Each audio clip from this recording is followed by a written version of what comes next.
This video is brought to you by Patreon. Patreon! It's never too late to make dessert. It really can't be overstated how important Nick at Nite was as a lure to get parents interested in the channel. A curated, nostalgic television experience for baby boomers, bringing them back to their own childhood. It was an enticing new idea, and far more compatible with Nickelodeon's goals than previous late-night offerings. However, due to the turbulent nature of Nickelodeon's late evening, early morning hours, filling the time slot with the premium Star Channel, and then Arts, and then nothing, and then Nick at Nite, meant that some cable companies in some regions just turned off Nickelodeon after a certain time, or even replaced it with another channel. For example, if you were subscribed to the Dimension cable service in 1985, then at 7 p.m., Nickelodeon switched over to the Playboy channel. This is why some of the earliest commercials for Nick at Nite concerned the matter of if your cable company even aired it, asking viewers to call their local provider and request that they air Nick at Nite.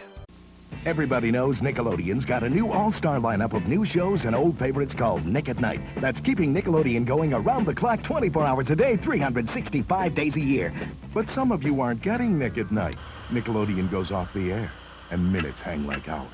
Hours feel like years. But you don't have to be left out in the cold.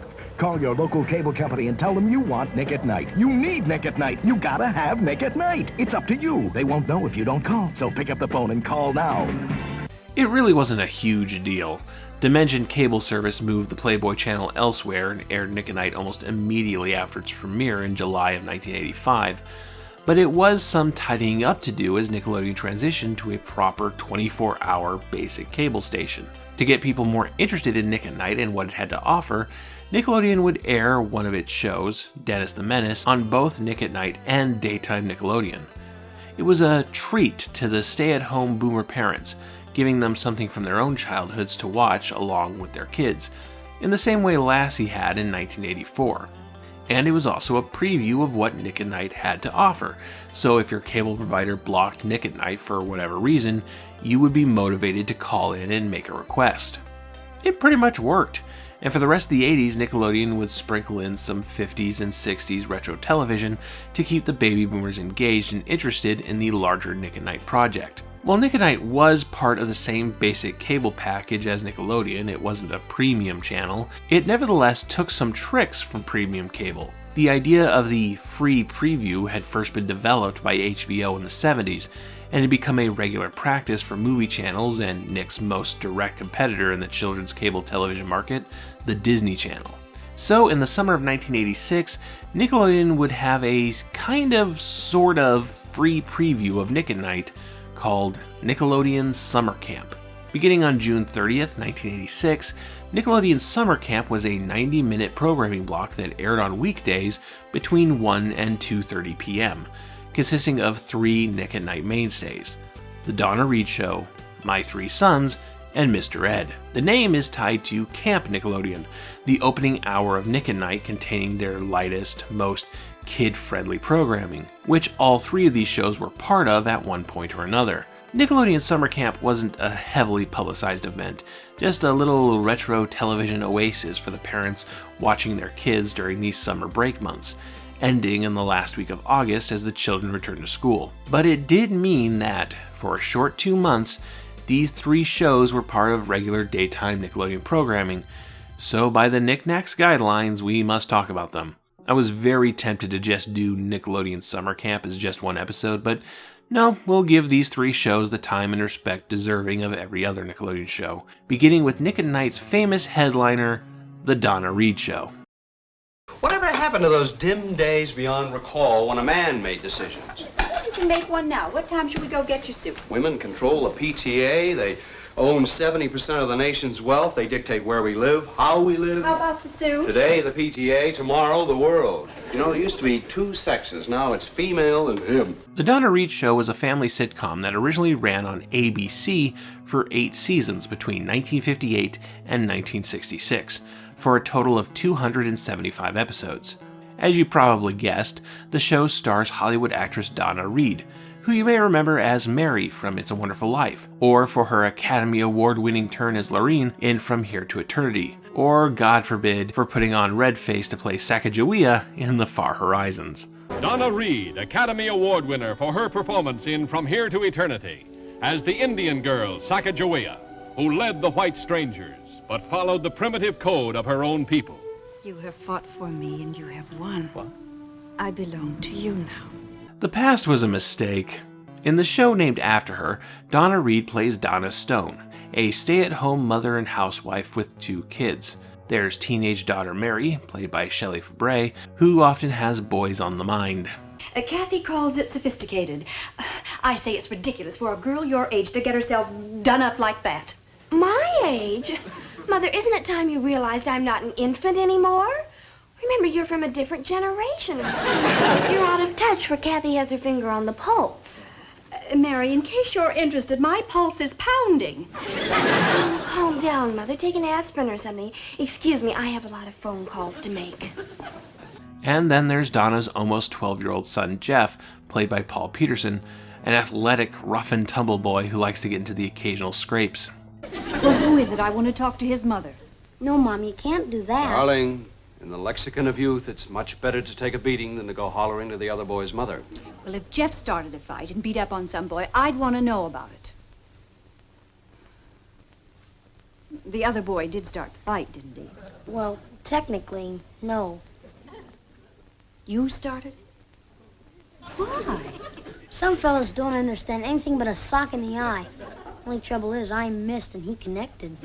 The patriarch of the family, Alex Stone, played by Carl Betts, is a pediatrician running his practice at home, but he's often busy and on call.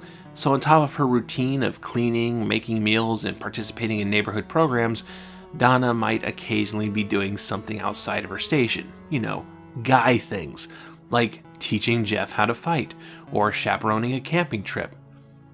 Silly Donna, women don't do this kind of stuff. Honey, you wield a wonderful dust cloth, you set a fine table. Just what is this myth that says only a man can withstand the rigors of the great outdoors? It's no myth that there's a male world and a female world. We have a nice non-aggression pact. Let's keep it that way. Well, I'm withdrawing my ambassador. If it's all right with Jeff, I'm going to take the boys on the camping trip. If it's all right with you. The conflict in any given episode of the Donna Reed Show was low stakes and easily resolved through conversation. Jeff wants a uniform for his impromptu street football team, but his parents won't give him the money, so he's gonna have to work for it. Mary has asked 2 boys out to the prom. That's not good. Donna is away. Can Alex, a man, run the house all by himself? Oh no, you're not going away again. Oh, but darling, you've managed so brilliantly as a housekeeper. Honey, is that what you think your contribution to this family is, housekeeping? Do you realize what it means to me to come home late at night like this and find you here? And the loneliness... Oh, hold on. No, I plan to put up a mighty strong argument to keep you home. It won't be necessary, darling. All I want is to be wanted.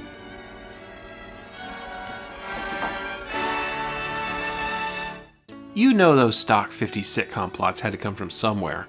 In many ways, the Donna Reed Show is the quintessential 50s sitcom, forming a holy trifecta with Father Knows Best and Leave It to Beaver, with material that is wholly unchallenging, barely worth a laugh track, and leans into an artificial family values wholesomeness where there are no problems that last longer than a half an hour. This is exactly the kind of programming that Pleasantville was spoofing. It's perhaps too easy to be dismissive of a program like the Donna Reed Show. It's not just that it's dated today or even dated by 1986 terms. In fact, it being dated is what allows for any modern interest. The bigger issue is that it's just not that funny of a comedy. To compare it to a contemporary program we've already discussed, the Donna Reed Show and Dennis the Menace have a lot of surface similarities. Both are family sitcoms from the late 50s. Both deal with white upper-middle-class families with a stay-at-home, clean-the-house-in-heels mom, a pipe-smoking, gotta-pay-these-bills dad, and a rambunctious young boy.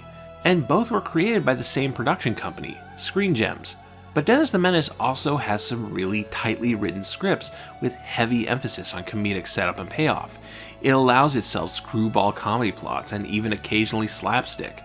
and mugging and double takes are required skills for the cast. Dennis the Menace is as dated as the Donna Reed Show for a lot of the same reasons, but it's also trying so damn hard to be a funny show. On the Donna Reed Show, there are stretches where I forgot the show even had a laugh track. Well, women are only nice to other women when they feel sorry for them. They really envy another woman. They slander her. Now, that's a compliment. Interesting psychology. Alex, when people pour on compliments like hot fudge, they're insincere. Darling, you're going to hate me for this, but suppose I were to tell you that you're an intelligent mother, you're an understanding wife, and a sweet, wonderful person. You wouldn't dare. In one episode, Jeff comes home with a report card, and he's got a lot of C's, and that makes Donna embarrassed. Her son, an average student? What if we fussed about it? Endless fussing, non-stop fussing.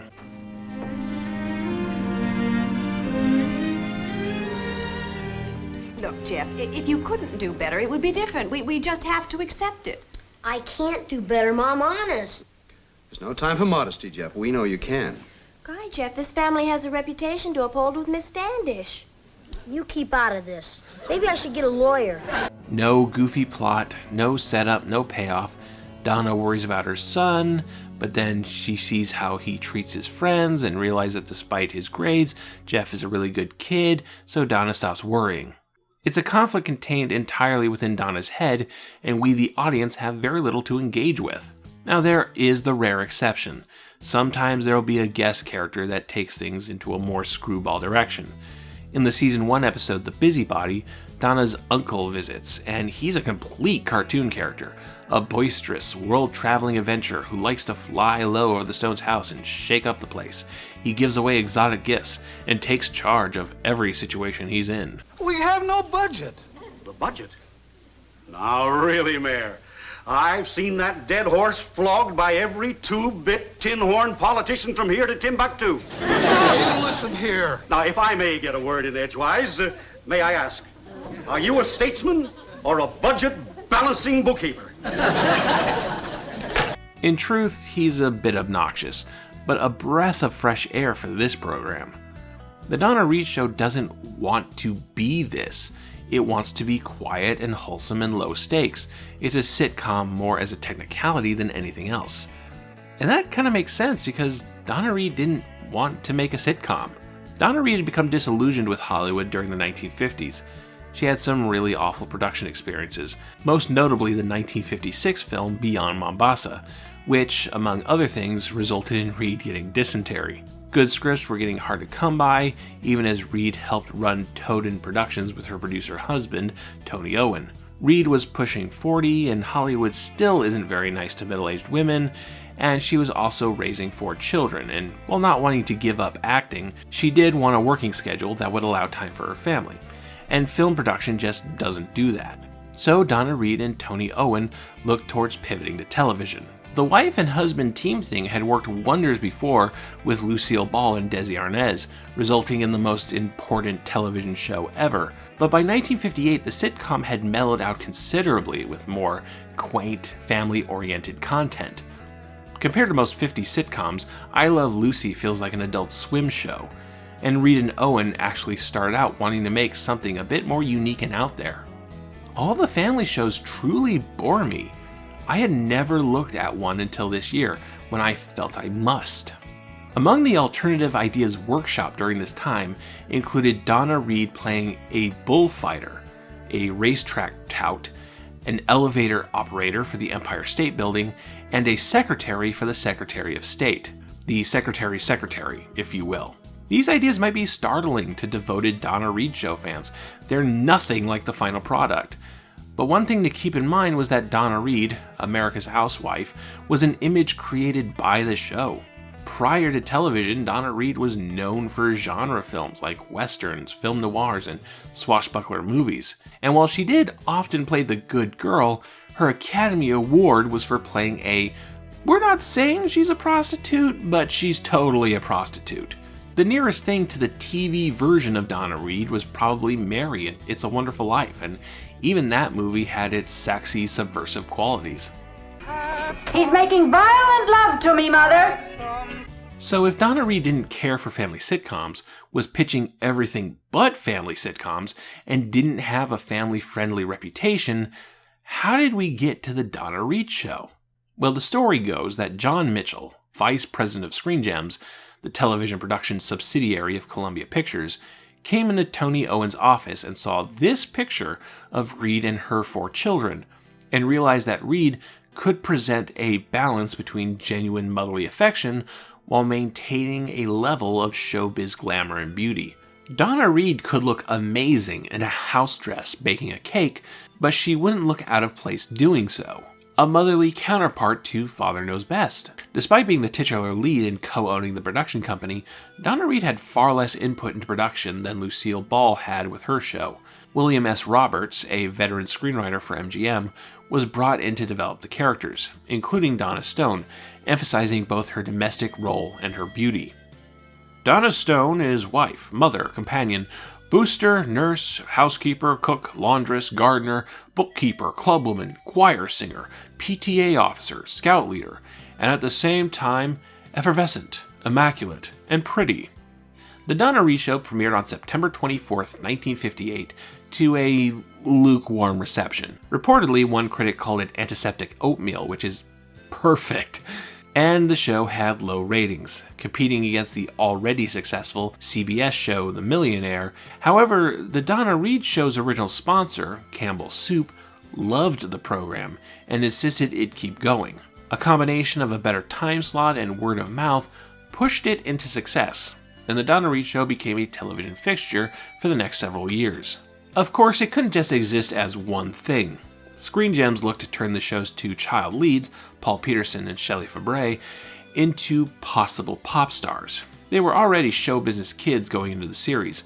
Fabre had been in some movies, and Peterson was a former Mouseketeer, and both were made to perform songs during the show's run. It didn't really work out for Peterson, but Fabre found considerable success when she performed the song Johnny Angel during season 4. I'm in heaven, I get carried away, I dream of him and me, and how it's gonna be.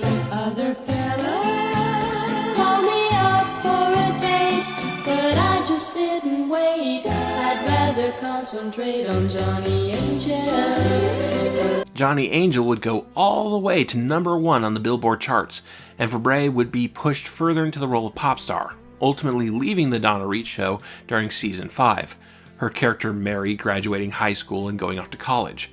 To fill in the daughter role, Patty Peterson, Paul Peterson's younger sister, was cast as Tricia, a runaway orphan adopted by the Stone family.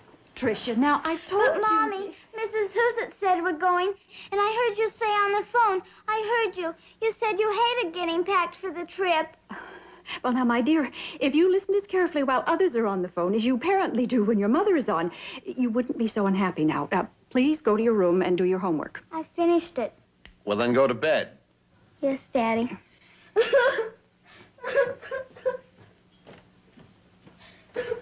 The Donna Reed Show ended on March 19, 1966, but was kept alive through syndicated reruns.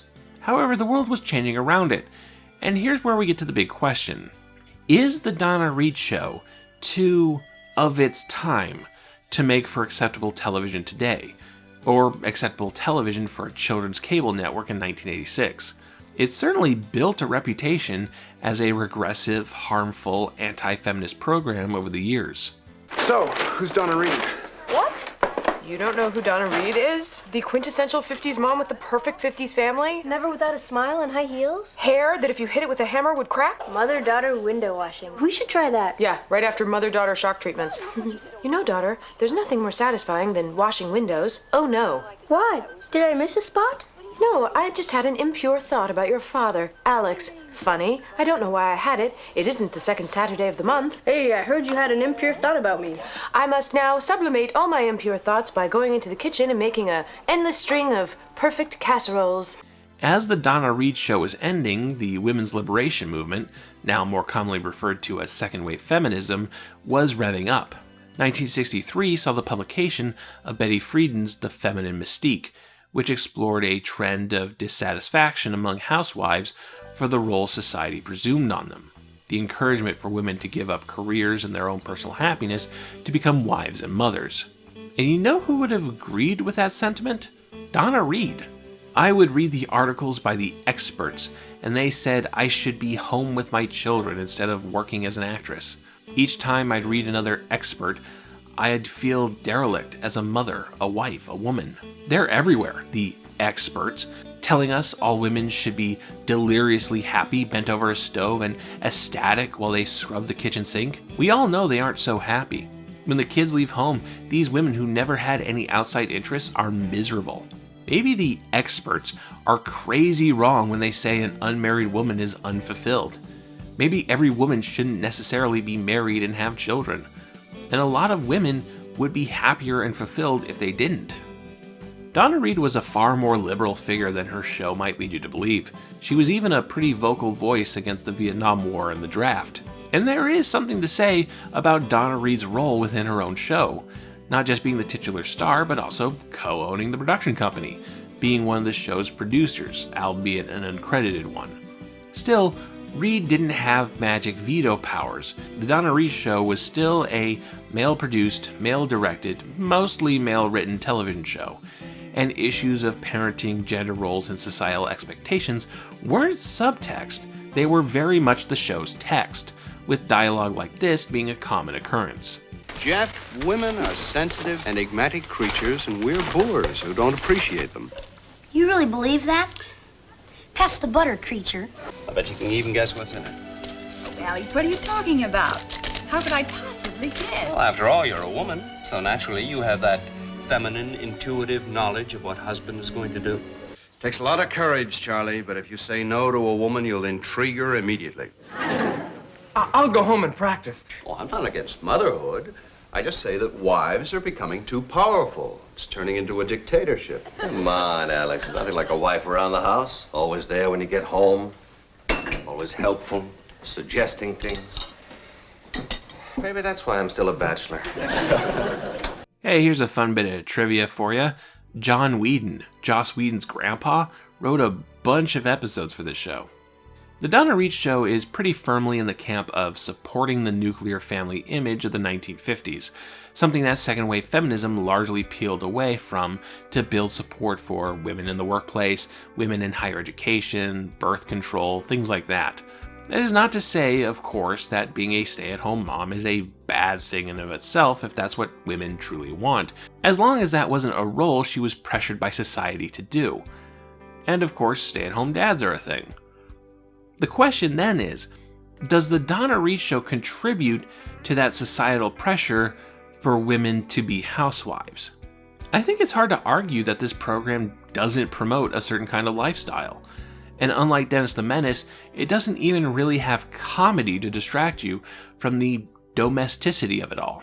The Code of Practices for Television Broadcasters, also known as the Television Code, was a set of self-regulated ethical standards for television, similar in the way the Hays Code was for movies. Not laws, but rules that should be met in hopes that the government doesn't lay down laws. Adopted in 1952, the code included passages like this. Acceptability of program material, subsection D. Respect is maintained for the sanctity of marriage and the value of the home. Divorce is not treated casually nor justified as a solution for marital problems. But why would Jack want to leave Myra? I mean, here are two reasonable people. They've been married almost as long as we have. Honey, it just doesn't make sense. But more than regulations, the Donna Reed Show happened just as McCarthyism was winding down, where great swaths of the American entertainment industry were being examined and prosecuted under suspicions of communist involvement. Among those brought to trial was Lucille Ball.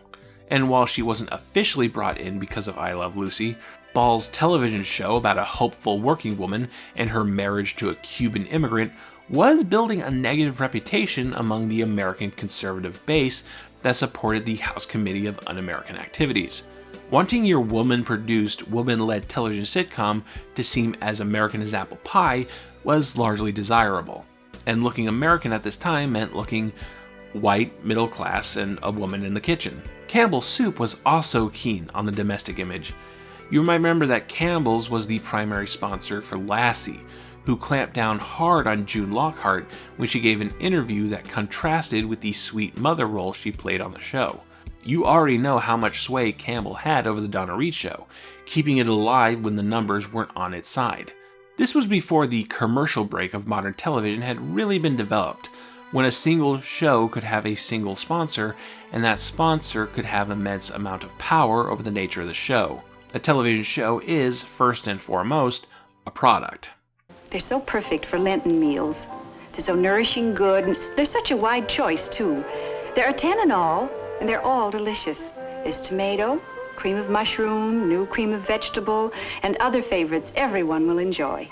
Donna Reed's actual beliefs towards women's roles in society was never going to be shown on the screen. Not when the producers, sponsors, television regulators, and anti-communist fearmongers wanted something more classically domestic. Not that there's any evidence of Donna Reed protesting the nature of her own show. It's not like she kicked down the door with her Oscar for playing a prostitute in one hand, a Vietnam protest sign in the other, yelling, "I want to play a woman bullfighter." There's no sign of that sort of conflict happening behind the scenes. Donna Reed was, well, no Lucille Ball. Now, do I think the Donna Reed Show was a harmful program? Not actively, no. And in isolation, it's a pretty inert work. But it wasn't the only show like this, and when you have a dozen shows at any given time that enforce certain societal roles, you might have a problem, especially when their societal roles receiving pushback and debate, because that means the networks are picking a side. The Donna Reed Show is wholly of its time, simply an old way of doing television. So why would a kid watch it in 1986? We know why it was on Nick at Night. They needed programming for this evening block, and the Donna Reed Show was available for cheap syndication. I've never found any comment from self-identified feminist Jerry Laybourne on the Donna Reed Show, but Fred Siebert, the advertising consultant who spearheaded much of the Nick at Night project, has said that upper management was very apprehensive about the show. The powers that be at Nickelodeon did not like the Donna Reed Show at all. It was seen as a pre-feminist throwback that set a depressing role model. I'd watched it for weeks at a time in high school during an illness, and figured any show that could hold the attention of a high school boy for weeks had to be, at the very least, entertaining. With the huge amount of episodes available, the Donna Reed Show became Nick at Night's headline feature. But with that dissatisfaction over the show's dated politics, it, more so than any other program to air during those evening hours, became a source of humor. The butt of the joke, a punching bag for those who watch Nick at Night, ironically. Adverts and promotions brought in the Donna Reed-inspired doting housewife as a caricature, a clown representing ideas supposedly left behind in the 1950s. Nick at Night's regularly scheduled programming will not be seen at this time, but will return next week after the Donnathon, 7 days that tidied the world. That's wonderful. Only on Nick at Night. The perfect home, the perfect husband, the perfect family. Television taught you it would be like this someday. And now it can be, as Nick at Night shows you how to be Donna Reed. It's a 5-part home study in the fine art of being Donna. The road to excellence can be messy. So let Nick at Night transform you into the perfect woman you always wanted to be. How to be Donna Reed. A 5-episode Mother's Day special starting promptly at 8/7 Central on Nick at Night. Spoofy clips like this weren't exclusive to the Donna Reed Show, but it did receive the brunt of them. However, this ironic detachment didn't appear to follow the program for the 2 months it aired on Nickelodeon Summer Camp. Maybe that was because Donna Reed passed away in January of 1986 and they wanted to be respectful. Maybe it was because the young audience wouldn't have the context to understand the irony of such adverts. But I think it's because Nickelodeon Summer Camp was to make Nick at Night look good in hopes that parents would invest in it. Airing the Donna Reed Show in the middle of the day and going, "Hey, look how stupid this show is," wouldn't have been the best marketing strategy for that goal. And no, I don't think airing 8 weeks of the Donna Reed Show ran the risk of young children buying wholesale into 1950s patriarchy. I can't imagine young children being all that interested in the Donna Reed Show to begin with. To speak anecdotally, while I wasn't around to engage with Nickelodeon Summer Camp, Nick at Night was still airing the Donna Reed Show when I started exploring the evening hours of the early 90s, and it just couldn't grab me then. And despite watching a lot of it for this project, the Donna Reed Show still doesn't grab me. And also, I spoke to my baby boomer parents about the show, and it didn't grab them either. The Donna Reed Show is dull. It's low stakes, low comedy, low energy, low fun. And it's not because it's old. Dennis the Menace and Lassie are just as old, but are far more fun, far more interested in being fun, and have better hooks for a young audience, be they a destructive child protagonist or an adventurous dog. Both those shows are just as dated, and those dated elements are still worthy of criticism, but these shows still have something to engage you with decades later. The Donna Reed Show just lacks that. Even coming from a television history perspective as I am, it's a hard show to engage with genuinely. That just leaves the nostalgia angle, and, well, baby boomers aren't getting any younger. There's a finite shelf life on that. It's as worth preserving as any other television show, any other piece of art, but if it wasn't for those 2 months in 1986, I wouldn't be giving it a second thought.